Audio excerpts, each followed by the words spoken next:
picture.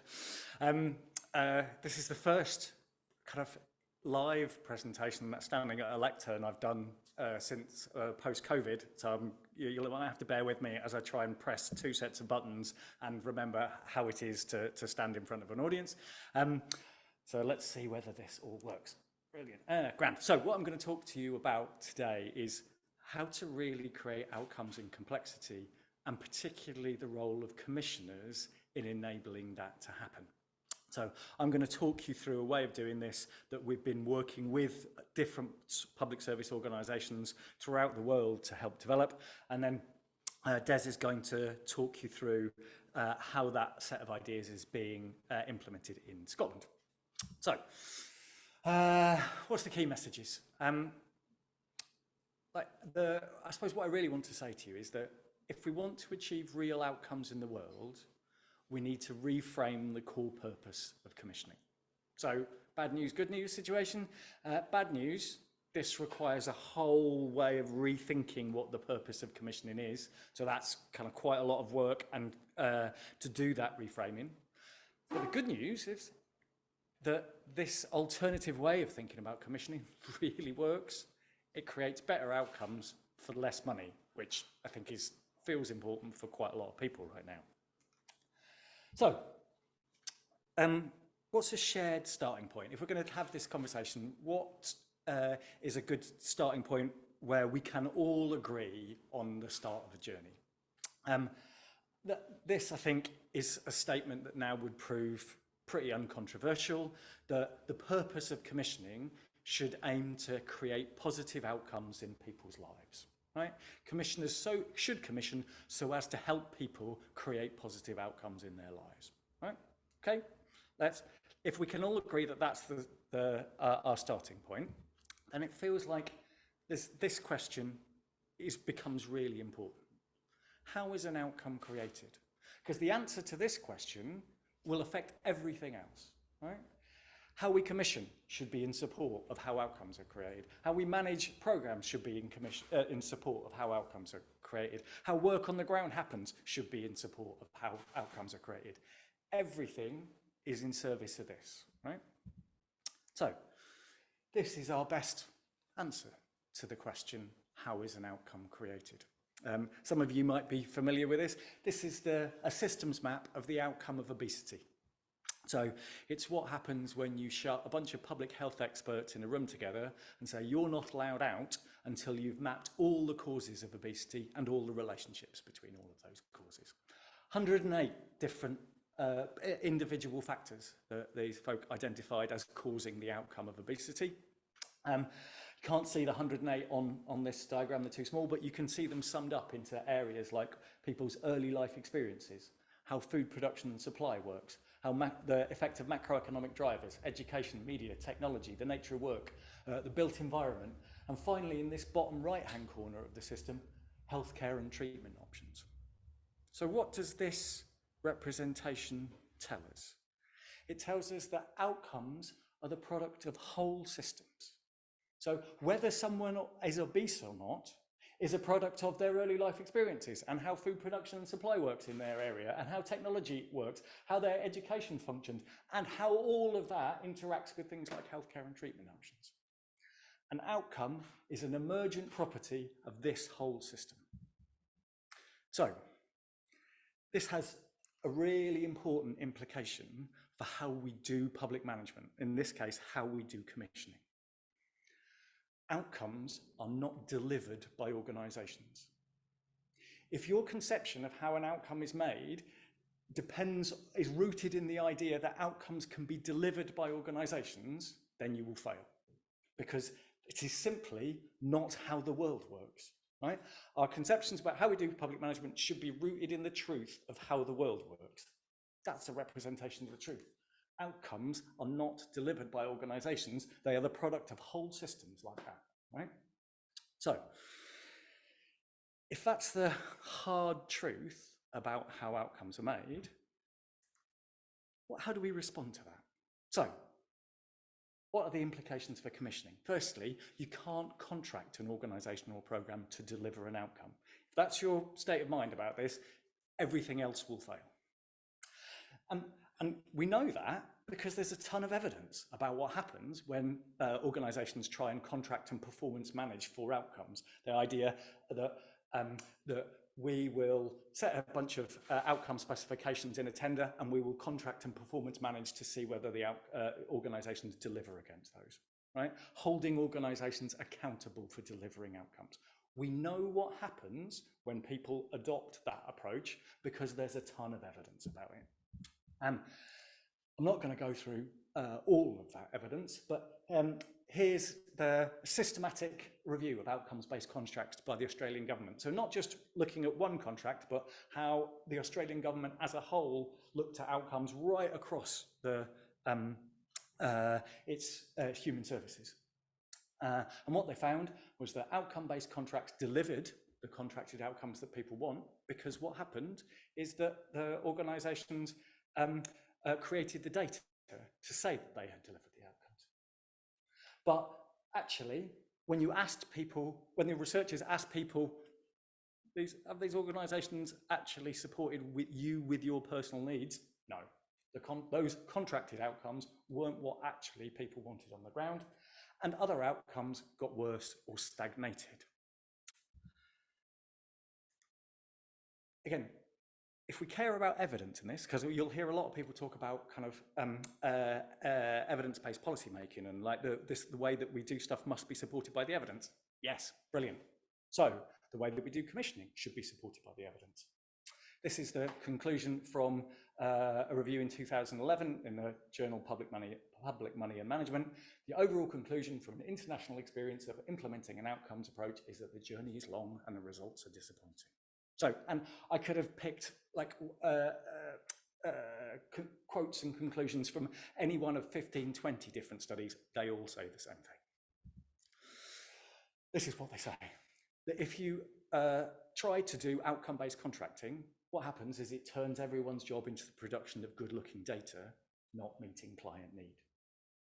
And the reason why that's the case is if we go back to our outcomes, our systems map of the outcome of obesity, look, these are the things that government would tend to commission to address the outcome of obesity: healthcare and treatment options. They are 4 factors out of 108. So if you contract organisations in this part of the system to deliver an outcome, what's happening is that you're holding these organisations here accountable for the behaviour of the whole system. These organisations here don't control or influence what people's early life experiences were like, or how the nature of technology work, or how food production and supply works. To hold people accountable for delivering outcomes holds people accountable for things they don't control. What happens if you hold people accountable for things they don't control? They start to make stuff up. They control the things they can control, which is the production of data. This is what all of the evidence around outcome-based contracting says.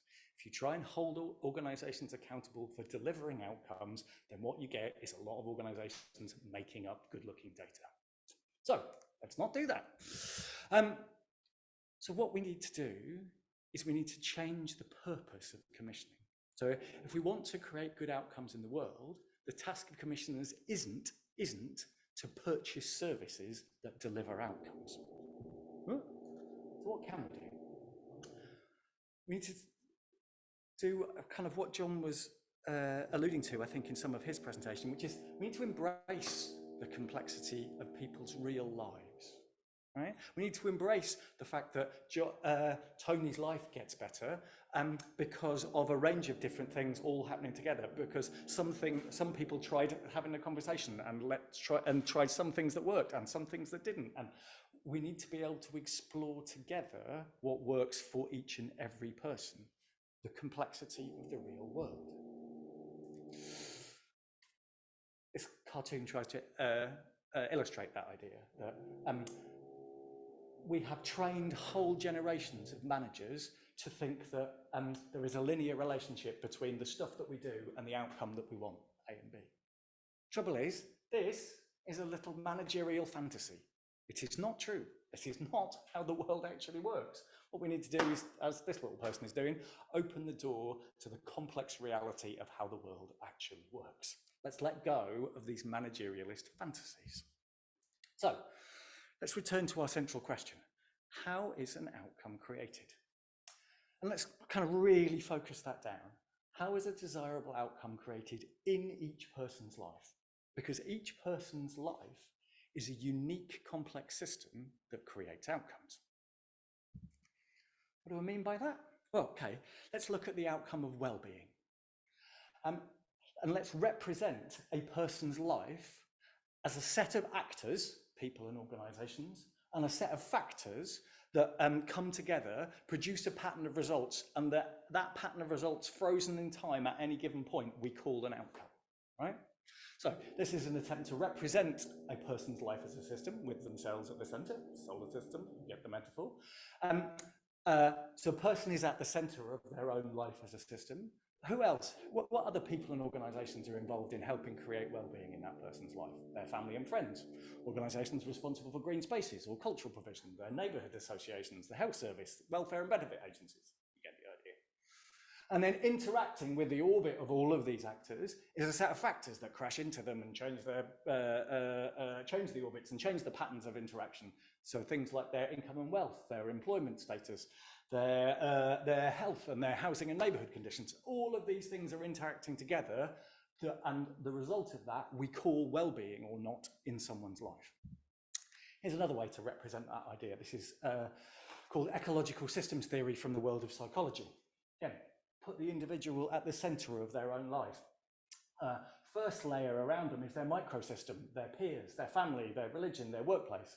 And then we can go out and see the different layers of the system that support the creation of positive outcomes or get in the way of the creation of positive outcomes in their life. So going out to things like local health resources, local amenities, the local media, going out again to the macro system, their culture, the laws in that particular place, how the economic structure functions. You begin to see the different layers of systems, starting with an individual, that help create an outcome in someone's life. So, if that's our best attempt at a representation of the complex reality of how the world actually works, of how outcomes are actually made, how can public management respond to this reality? Well, this is what we've been helping organisations from small community organisations up through to national governments to explore. So, and one of those sets of partners that we've been exploring that is I have at Healthcare Improvement Scotland. And what we've found through that process of learning together is the idea of learning as a management strategy as a way to respond to this complex reality. What does that mean? So, learning as a management strategy starts with the work of public-facing workers. And this is, in one way, this is just a way of writing down as a process the type of job roles and job descriptions that John was describing before. So, basically it says the job of a public-facing worker is to engage, build relationships with people and engage in this kind of action learning cycle with them. So, the job of a public-facing worker is to understand the system, so understand the life of a person they're working with as a system.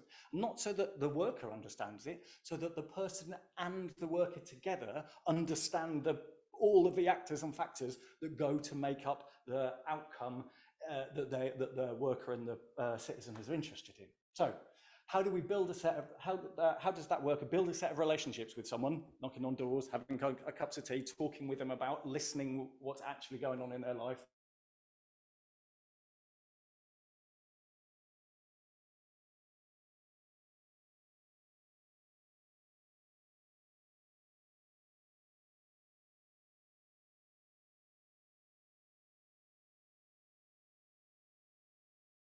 Of the things that they try. So this is a way of framing the work of public-facing workers so that the public service can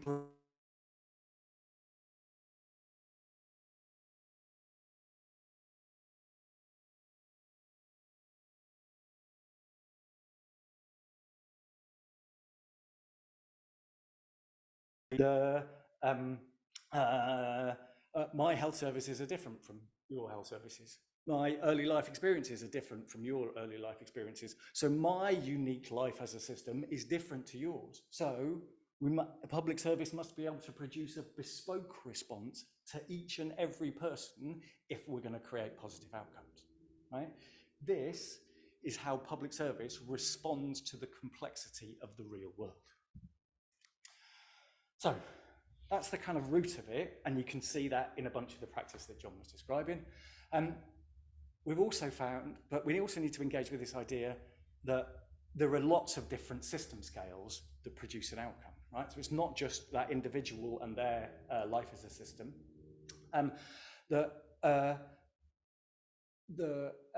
There are different system scales, all of which need to engage in undertaking this kind of learning cycle. So the teams are systems, organizations are systems, places are systems, and whole countries and regions are systems.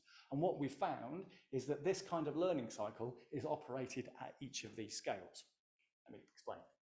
So what happens is that people create connected learning cycles. So this is the learning cycle right on the ground that we're talking about. So this is a public-facing worker building a relationship with someone to understand their life as a system, designing experiments and explorations together, doing those, and embedding and influencing from what they find, right? So this is a team who employ a bunch of these workers who are having these relationships. And what the team's doing is learning from the patterns from across all of these different learning cycles that are happening in each person's life.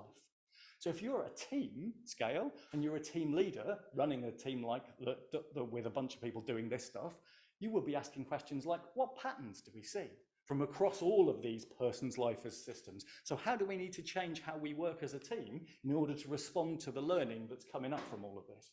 Because if all of these experiments are happening, what they're doing is chucking up knowledge that challenge business as usual for how the team works.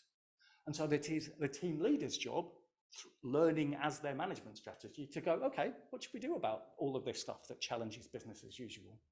They might ask questions like, what are the maximum caseloads for workers to enable them to work in this way? What information systems do we need as a team to help share information and knowledge between the different things to break down those silos?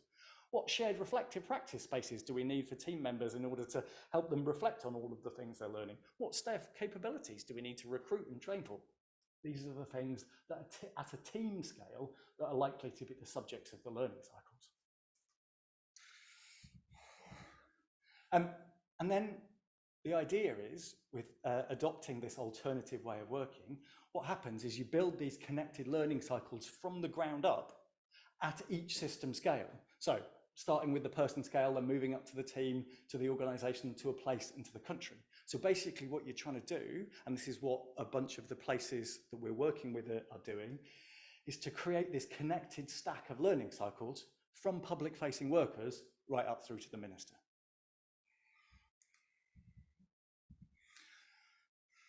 Promised I would talk about commissioning. So what's the role of commissioners in all of this? Short answer, commissioners are system stewards. They are people whose job it is to convene that kind of learning cycle at the place scale. So bringing together the different actors, all the different organizations responsible for the outcome that you care about, and enabling them to learn together in that learning cycle way. That's the short answer. Do that in 5 seconds. Okay, you probably want a little bit more detail than that. So let's dig into this idea. So commissioners operating at this place system scale, creating one of these learning cycles where their job is to understand the system. So at a place scale, the system is made up of a set of actors, people and organizations who create the desired outcome that you want. And as John said, great way to understand who the actors in the system are is to ask the question, who do we interact with on a week-to-week basis? Like, let's write a list of the names of all the people we have relationships with, that our organization touches, that the people that we serve are in contact with, right? You've just identified all the actors in the system. And then the job of a system steward is to build and establish trust between all of those actors. All of these people on your pages of paper, do they talk to each other? Do they trust each other to tell each other the truth about what's really happening? What are the opportunities for them to learn together about what's actually going on in this place, or the factors that create the system? Do they all talk about the poverty that's happening in here? Do they talk about the problems with getting decent childcare and blah, blah, blah, blah? And getting these actors to talk about those factors is this process of understanding the system. So that's what a commissioner can do at a play scale, convene people to have those conversations. And once they've had those conversations, they can co-design experiments for how that set of relationships, that system might work differently. How do we fund? How do we commission so as to enable more of these conversations to happen? How do we fund to enable the public-facing workers to be able to respond to whatever they hear from the people on the ground? So how do we avoid setting key performance indicators that frame our perspective on the world, not cut this perspective that's coming up from the ground? So this is where a commissioner learning cycle might operate, and it connects to the learning cycles of all the different organizations that are working in this place. So questions that the learning cycle that the commissioner convenes might ask are, what are the patterns that we see from across all the experiments that are being run by all of the organizations? And all the experiments from the organizations come from all of the experiments run by the teams, by the people, right? So from the ground up. And then it will ask a bunch of enabling questions that are the subject of the content of its learning cycle. How do we fund organizations so that they're continuously learning together, so that they can collaborate effectively and respond to whatever comes up, not that we're doing what all of these organizations are doing what we tell them to do.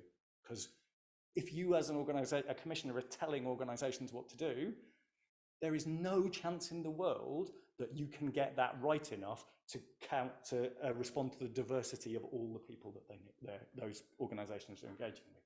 So other things, how do we enable learning between organizations? What staff capabilities are required amongst all of the organizations, right? These are the subjects of the experiments that you'll probably want to be running at a commissioner scale. So what questions that commissioners are likely to want to ask themselves? Again, this is based on the kind of action research from the organizations, the commissioners that are actually doing this. So the questions that we've seen commissioners ask are, which are the organizations that I trust with my resources to build effective relationships with those they serve, to understand and respond to the strengths and needs of each person, to act collaboratively with others? Because those are the organizations that you can fund and commission for learning. So how are you signaling that that's what you want out of the organizations that you support? So you might ask as a commissioner, what are the good reasons for me to trust an organization? Because there will be a bunch of terrible reasons that you might trust an organization. Because they've got a charismatic chief executive who looks good in presentations, or because I went to school with that person and I think they're great. Terrible reasons for trust, right? What are good reasons for trust?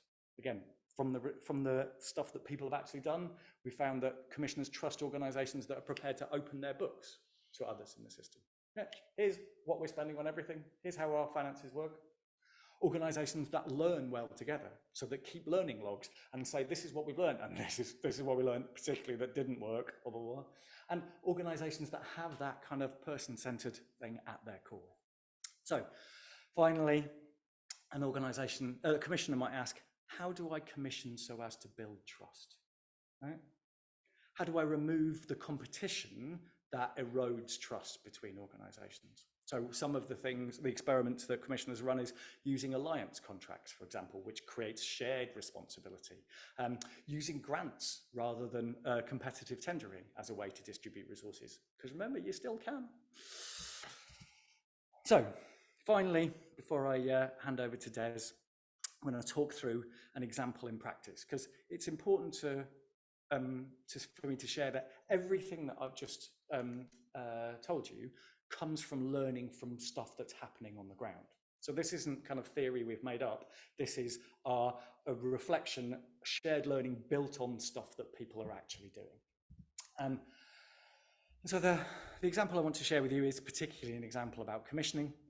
And this is a commissioner that you will have the opportunity to engage in a workshop tomorrow. So this is Gary Wallace's work from Plymouth. So if you're hanging around for the conference tomorrow, then you'll have the opportunity to hear a bit more about this detailed case study. So I'm just going to give you the briefest overview. So this was an alliance created by Plymouth Council, the health body, health commissioning body and kind of local delivery organisations, both voluntary and public sector. And there was an alliance around working with their expression, adults with complex needs. Personally, I think that everyone's needs are complex, but it's that combination of homelessness, substance use, mental health problems, that kind of constellation of factors that can encourage people's lives to be chaotic. So how do you help those kind of people? What they created was a 10-year commission worth £80 million and done on this alliance contract basis. So the council were part of the commissioning process and were part of the alliance that was formed to respond to this. And crucially, they created this £80 million 10-year commission with no target. So the contract didn't have a single key performance indicator in it, and didn't have a single target in it, because they recognised that all of those things get in the way of the kind of collaborative, adaptive learning that John was talking about. So you don't have to put any of that in your commissions. And what the accountability around this £80 million 10-year resource was that the governance of this alliance contract required organisations to learn together to achieve an agreed shared purpose. So they meet together and they govern one another on the basis of a set of principles that they agreed amongst themselves, and they hold each other to account for whether they are living these principles. And that most of those principles are about, are we learning together well and to serve the people's needs that are at the sharp end. And what they found is that learning together builds trust, and that it created significant cash savings because they were able to break down the silos that are just stupidly wasteful. So it turns out that by not trying to use targets for accountability, you save a ton of money because you enable people to do the right thing more cheaply. So I would argue that the traditional version of efficiency doesn't even work on its own, by its own standards. This is a more efficient way of working, it seems. So, for example, the cash savings, they were able to cut their budget for emergency accommodation for families in half in 6 months by simply connecting up the people who were making families homeless because their kids were doing antisocial behaviour or whatever, with the budget required to put families in emergency accommodation. Turns out if you join those things together, the commissioners go, oh, maybe I won't evict that family, maybe I'll try and support them and to see what the problems were behind the antisocial behaviour. Anyway, long story short, better outcomes for citizens, less money spent. So, summary. Taking outcomes seriously requires doing public management differently, requires thinking differently about commissioning. Starts with the reality of how outcomes are made. It means adopting learning as a management strategy and applying this at all system scales: person, organisation, place, country and region. This kind of change is hard graft because it comes from detailed experimentation and exploration. That is everyone's job all the time. That's hard work. But the payoff is better outcomes for less money. Thanks very much. I'll now hand over to Des, who will talk about how this works in practice in Scotland. Oh, tell a lie. If you want to see how this works in practice, you can download a practical guide for the curious. You can link it from the slides when you get sent them, and you can ask for help by any of the means on the links there. More at humanlearning.systems. Thanks very much.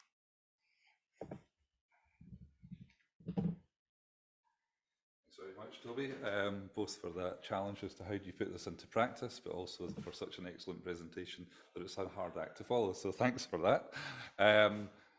So a little bit myself, Des McCart, part of Healthcare Improvement Scotland, and been looking to try and put this into practice for quite a number of years. So I first met Toby, yes, quite a few years ago, as this was just beginning to develop in terms of its concept and how it works. And at that point, as a commissioner, one of those forbidden people who was working within health and social care, saying, how do we do this differently?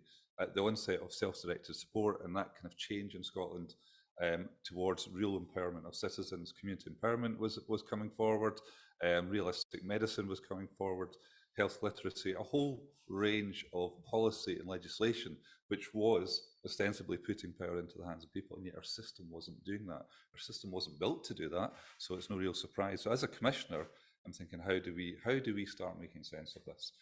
So my role within Healthcare Improvement Scotland has been to look at various aspects of how we put people much more in the pivotal role of commissioning practice.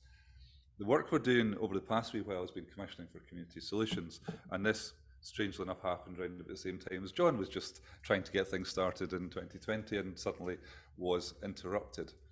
And I say interrupted actually because that's not quite the right word, because really we weren't interrupted. What happened in terms of, and it's always strange to think about the positives coming out of COVID, but what did happen through the COVID experience was a realisation just exactly what the power of communities was. So we ran sessions as an organisation ourselves who were always about improvement. The challenge to us was in COVID when there was so much to be done. What does an improvement agency do? Because right now is not the time to improve. Right now is the time to address the direct challenges. So our best thing was actually to be alongside learning. And this is where we really began to establish a relationship with the work that Toby was developing at that time. And so we went out and said, okay, so what's going on in communities? And we looked at the power in communities and things, thinking some of those key elements. So these were sessions that we ran and feedback. I'm glad you're getting these slides because the ability to look at these, and you'll get links to our website where you can look in more detail.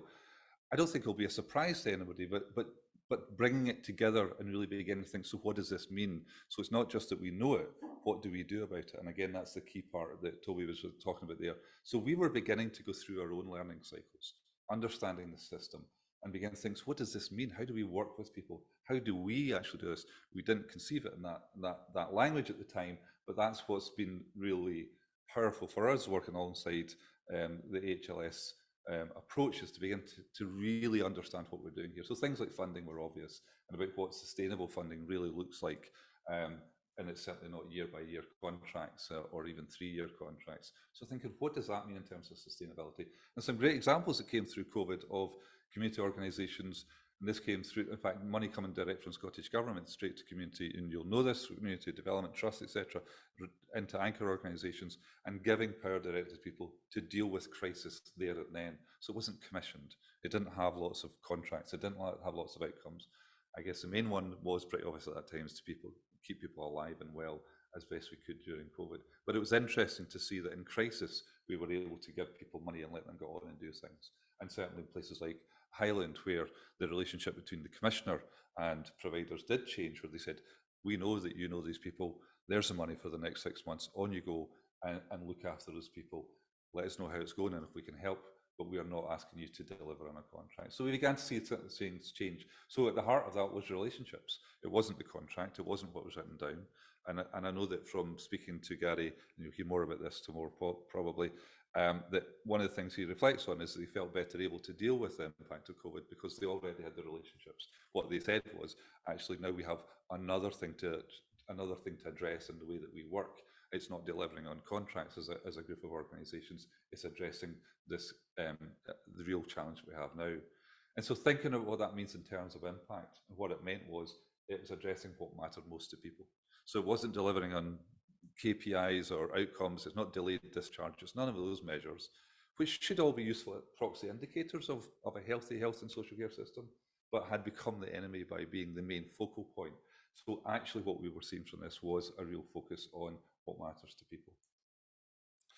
The other things that then were coming through is ensuring equity, and there's a lot in that about, this doesn't mean everybody getting the same thing, and that thing about spread, it's not about saying we've got the silver bullet, the golden bullet, whatever it is, and saying everybody do this.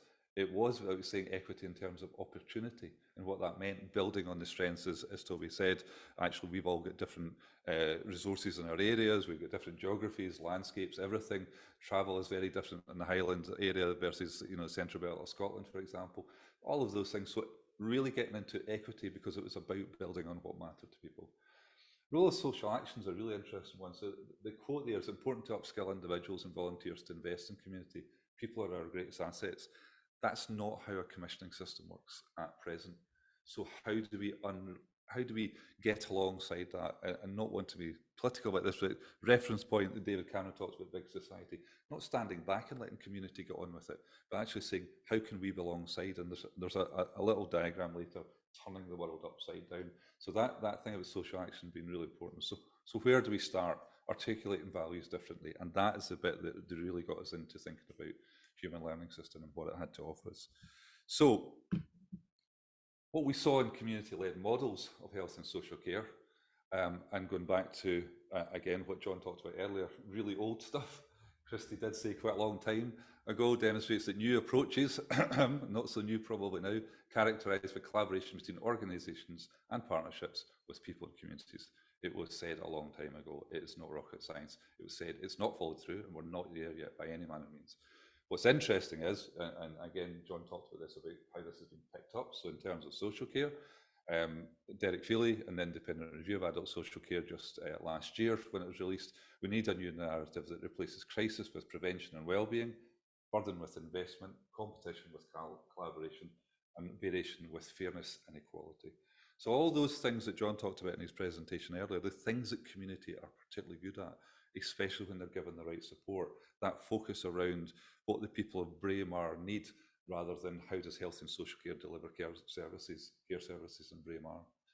So what we saw, the strength of the community is kind of captured here about that increased access, really being able to be alongside people much quicker, much faster, because actually they've got the relationships, they can do that. So thinking about what that means for things like health and social care is how community response is so much better at getting people back home from a hospital. So where we see the challenge is in delayed discharge from hospital. Where the answer lies is within community, because actually those are the people that can help bring people back, because they are members of those communities first and foremost. The experience in hospital is exception, not the person back home. Person-centred design. Sometimes those buzzwords can't be helpful, but genuinely person-centred design, focusing in the way that Toby talked about on what matters most to people. Preventing negative outcomes is a strange one. I feel slightly uncomfortable with it because it's that kind of double negative. But if this is about actually saying what John talked about well-being, supporting people to be well in their community, rather waiting until they're experiencing difficulty, whether in terms of their health needs, whether it is a broken leg, and maybe that's more obvious. You know the front door to come to when you've got a broken leg.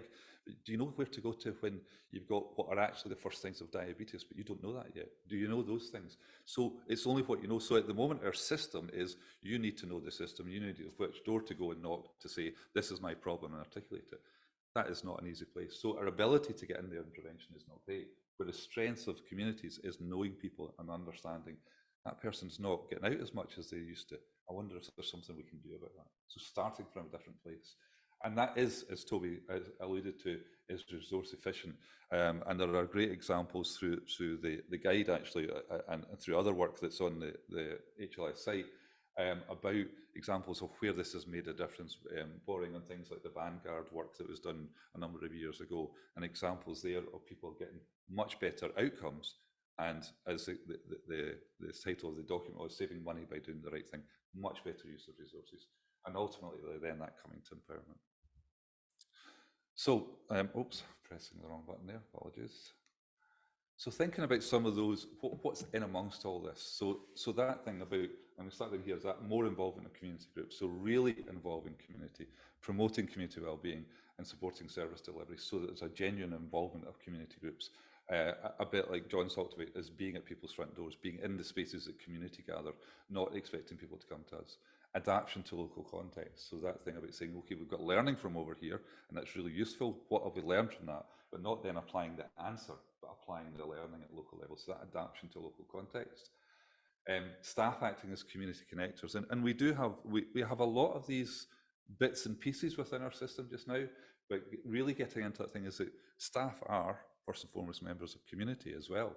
So there is that recognition that they are people. So that role of being able to connect to the person and what goes on in local communities, and beginning to see some of those things come up. And I know in Edinburgh, the Edinburgh Pact is really building into that, and different conversations then that come with that. So these are the kind of enablers and barriers that we've seen there around the partnership with communities, incremental change, that as Toby talked about, experiments, building as we go, rather than saying we need to design the new silver bullet, the new answer, and then apply it and expect everybody to apply it. That incremental change, understanding local context, and then leadership. And that's a huge one for us in terms of how does leadership change to actually have that different relationship with power. And some of the barriers therefore that come from that is a cultural change, especially around things like leadership. We're used to the system that we have, the devil that we know, so how do we move out of that? And things like upfront investment and these financial challenges that we have, we know that we need to have something which allows us to test new. These are a couple of examples of where this is happening already. The Thrive project in Edinburgh, which is around mental health. And it's a great example, and again, it's worth you can click the links to these, you can see the reference there to the Edinburgh Pact, and that really shifting, as part of a £20 million spend. So we're talking about a huge investment around mental health and doing differently. And in the Scottish Borders, where the What Matters Hub, so its focus is on a different conversation, but what it's leading to is different commissioning expectations. And you'll see there that strong active engagement with non-statutory services. So it's being in and of community to find those answers.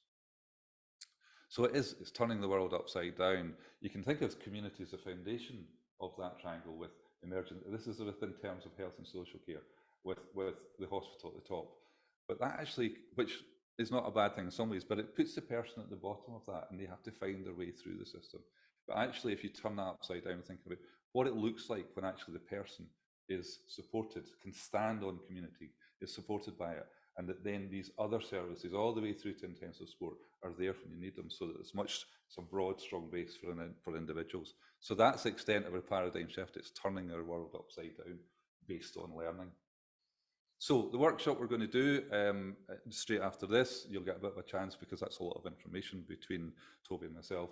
Some question and answer reflection time, and then an opportunity to explore this cycle and to go around it and think about, in your area, what would be required? What is the thing? So I'd encourage you to, in your just the time before you go into the workshop, thinking about what would I want to change in my local area? What might be the opportunities? Who would need to be involved in that? Who would you need to influence, and what difference would you want to make?